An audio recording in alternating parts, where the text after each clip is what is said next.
A dog has no use for fancy cars or big homes or designer clothes.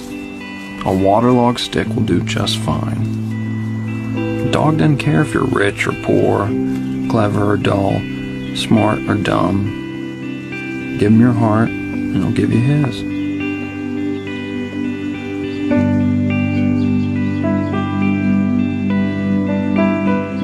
How many people can you say that about? How many people can make you feel rare and pure and special?